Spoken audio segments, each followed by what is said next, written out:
Hey guys, what's up? This is my mock video of a Zealot from Starcraft 2. This is my continuation of my doing Starcraft for like 4 weeks or something. So next week we're going to have a larger thing. Warning, just preliminary stuff. That larger thing is going to be marginally so because I've had so little time this week, and so I didn't have time to build like a really big thing like we did for last month's Warhammer thing, which was an Imperial Knight in minifigure scale, which was awesome and huge, and you should totally go watch that video because it was awesome. Anyway, no one cares about that. So this is a Zealot, which is a standard Protoss soldier with energy swords coming out of their arms. They're about maybe 9 or so feet tall. It's kind of shaky ground. You see so many different sources about how tall different types of units are, and it's really just annoying. So we'll start with scaling and scale it with the other two MOCs that I've had this month, and then we'll move on to the building techniques from there. I'll try to make this quick. So here is the most normal minifigure ever, obviously, as always. Put up against the Protoss, so it comes in about shoulder height or so. So that makes the Protoss a little bit taller than, say, a Spartan from Halo, and a bit taller than a Space Marine as well from Warhammer. I don't have that on hand right now. That I killed it. Anyway, so let's go ahead and take this off. And this is kind of an unstable Mako. Hopefully it doesn't fall over. But here it is against my Hydralisk, which go watch the video on that because that one, I enjoyed building the Hydralisk a lot actually. So they're actually of about comparable size. The Hydralisk is a little bit taller than the Zealot is, but if you watch some short films and stuff, there's a one of the trailers for, I think it's probably Legacy of the Void or something like that. It has a few scenes of Zealots fighting different like Zerglings and Hydralisks, and the size comparison does work out pretty well. So yeah, taking the Hydralisk down, don't fall over please. We have our Marauder, which was the first video of the month. And sizing those two up, they're actually almost equal. The Zealot is a little bit taller, marginally so, but yeah, they're actually pretty close. The Marauders, as far as I know, it's an exoskeleton-based system similar to a Marine, but it's a lot heavier and bigger, obviously with larger firepower, and I would assume that all the arms are kind of contained within the body, and not like, you have a Lego minifigure next to it, probably fits in around there. In any case, so that's a good idea of the scaling and everything. So now that we're done with that and our Zealot has died, we're going to move on to how I built it.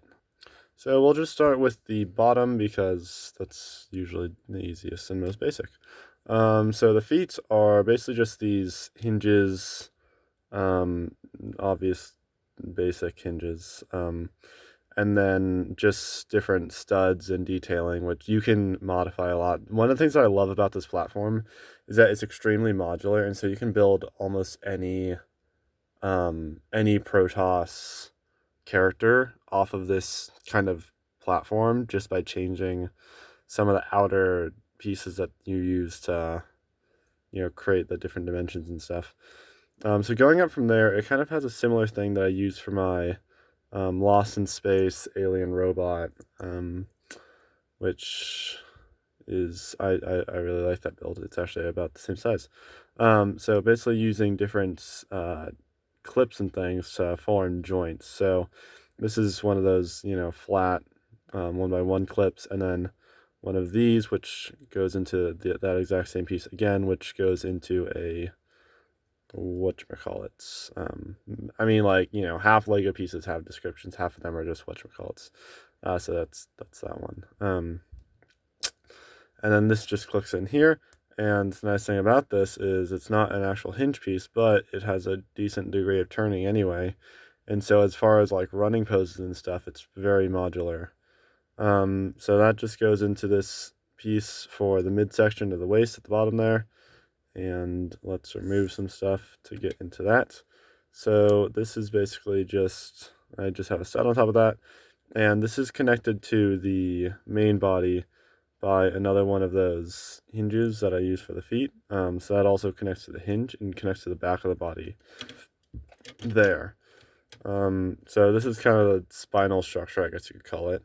The head is a headlight brick plugged into one of these clips, which you can just insert it and it'll go into the top of the brick.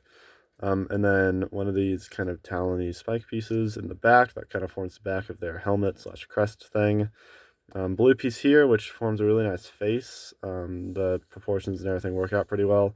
And then I have this kind of cord thing that works with a nerve core that connects the Protoss to the Kala, which is kind of a Protoss like hive mind type of thing. It's an odd concept.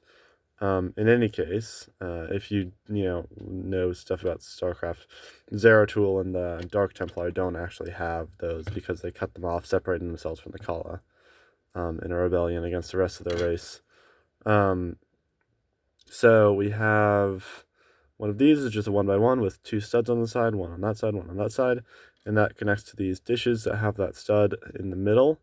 So that has a robot arm clip, and then another one of these, which gives it a very wide range of movement, obviously. And then I have a beefier robot arm type of thing that connects to that. We have another robot arm clip that connects to the inside of that. And then I have one of these energy pieces. Those are on like every Iron Man set ever now. And then another robot arm with a donut stud on it that just fills in that space between. That's in gold, but I'm sure you could do it in gray and stuff too, and that it wouldn't ruin it or anything. Basic detailing here because they're kind of these arching things over, but you can't really reproduce that with Lego very well. And it all just simply comes together via that clip in the back. And then this detailing in the front can literally be just about whatever you want it to be. Again, nice thing about this platform is it's extremely modular and has a huge range of movement. Like, nothing can do this. This movement is insane, which is really nice. So yeah, that is my Protoss Zealots. So this is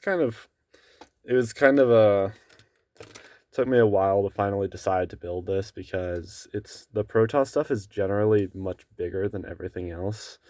And so, normally you have your unit progression and the Zealots, the Marines, and the Zerglings are always on the same level, sort of. And then you have, you level up to, Marauders, Hydralisks, Roaches, and, Stalkers and stuff. But the Stalker is, 15 to 20 feet tall. So it didn't really work in with the same, category of sizing and everything that I wanted it to. So, yeah. Anyway, so this is all I got for that. Like and subscribe if you want to see more StarCraft stuff, or more LEGO MOCs in general. Comment below for a different series you want me to do for next month maybe, or just other builds that you would like to see. I might be doing random videos in between different things. In any case, that's all I got for you, and you guys all have a great day and keep on building.